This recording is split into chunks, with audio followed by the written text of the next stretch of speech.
Just when you think United have returned back to some normality after the years of drama, we get thrown a curveball no one saw coming. It was reported today by David Ornstein that Dan Ashworth has left Manchester United. Here's what he had to say. Dan Ashworth leaves United after 5 months as sporting director. 53-year-old's move from Newcastle has not worked. Departure agreed in meeting at Old Trafford last night. This news has come as a shock to all involved, given the saga we went through to get Ashworth from Newcastle, which involved, I believe, shilling out £3 million to the Geordies for his services. First, I'll go through all the information we have so far, then I'll give you my opinion on what this really means for Manchester United. Ashworth's departure was agreed in a meeting with Chief Executive Omar Barada at Old Trafford after United's Premier League game with Nottingham Forest. This also explains the reports of Dan Ashworth going through the media room with his head down that were coming out after the game. Samuel Lurkhurst of Manchester Evening News had this to say on Ashworth's departure. A grim-faced Dan Ashworth was escorted through the press conference room by Colette Roche after the game last night to take an alternative exit out of the stadium, accompanied by a security official. In retrospect, perhaps he was frog-marched out. The reason behind Ashworth's departure has also been explained via Mr. Ornstein, claiming Sir Jim Ratcliffe has been pivotal to the call to part ways in a move that will stun staff at United, given Ashworth's prominence in trying to reshape the club. United instigated the separation. This comes as a shock given how highly Sir Jim was singing Ashworth's praises during our endeavour to appoint the highly acclaimed sporting director, Sir Jim Ratcliffe, in February. I think Dan Ashworth is a 10 out of 10 sporting director, one of the best around. He would be very good for United. Somebody like Dan would see the United job as a very interesting challenge at this stage of his career. But it didn't take long before Sir Jim began to question Ashworth's activities, with the latest update coming from Fabrizio Romano. The situation is tense with Sir Jim Ratcliffe. He is not at all happy with the summer strategy of United. Now, despite the drama of it all, from the looks of it, there was no major bust-up between Ashworth and the club, but rather just an acceptance that things weren't working, as reported by Mike Keegan. Although no row led to Dan Ashworth's departure, it was clear to all parties that it was not working and was not the fit they had hoped it would be at United. Although TalkSport have come out with differing information to this, saying that there may have been a tiff or two. Omar Barada and Dan Ashworth had a personality clash during their time together at United. Following this story being reported by Ornstein, United have been forced to publish a press release concerning Dan, as you can see here. Dan Ashworth will be leaving his role as sporting director of Manchester United by mutual agreement. We would like to thank Dan for his work and support during a transitional period for the club and wish him well for the future. I mean, even if it wasn't a big bust-up, you can see that there wasn't much love lost, given that the farewell comms is literally one line. But now let's talk about the real reason Ashworth has been sacked. And this is something that is unforgivable, something that you wouldn't believe, something even Jeffrey Dahmer wouldn't think about doing.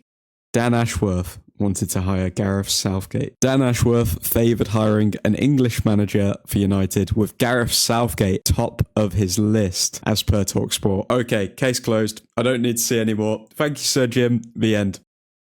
Dan Ashworth felt sidelined from big decisions at United almost from day one, with Omar Barada and Sir Dave Brailsford calling the shots. The tipping point was the Ruben Amorim appointment. Ashworth wanted a British coach, Gareth Southgate. No, but seriously, just suggesting appointing Gareth Southgate to the role of Manchester United manager is a fireable offence. However, even though they had differing opinions, you'd have thought that they could have worked it out. The person I feel sorry for the most during all of this is whatever sad guy runs this account. He's been absolutely done over here. But when egos are involved, it's hard to navigate. Samuel Lurkhurst has reported here. One United source said things had not been rosy with Dan Ashworth for several weeks. Another source who deals with United opined there are so many cooks and egos in the structure that it felt like it was destined to have someone leave. If Barada and Ashworth had two completely different opinions, then of course the CEO is going to end up the one on top. Not only due to the structure, but due to the fact that he is arguably more accomplished than Ashworth in his career. This has now left United with a lot of work to do, with more stories coming out about the future of Ashworth's role, as we can see here. Exclusive, we've received word that an emergency meeting is currently underway at the highest level, with the primary focus being the implementation of a new organisational structure. In my opinion, a lot of people are going to jump on the INEOS are trash train, and we're already seeing lists of questionable decisions they've made, as you can see here. INEOS's major questionable missteps recently: retaining Ten Hag after the summer, some questionable transfers, sacking the manager mid-season, increasing ticket prices, parting ways with Ashworth after just 5 months. But when I look at this list, for example, retaining Ten Hag after the summer, questionable transfers, and sacking the manager mid-season and parting ways with Ashworth after just 5 months, Dan Ashworth was responsible for all of these things. The first 3 led to him being sacked just after 5 months. I'm honestly not trying to be glass half full here. This is my honest opinion. Do we not want a leader who is going to quickly correct mistakes? Should we have stuck with Ashworth for his whole contract, even though there was friction between him and Omar Barada? Obviously, INEOS hold the blame for recruiting Dan Ashworth and forking out £3 million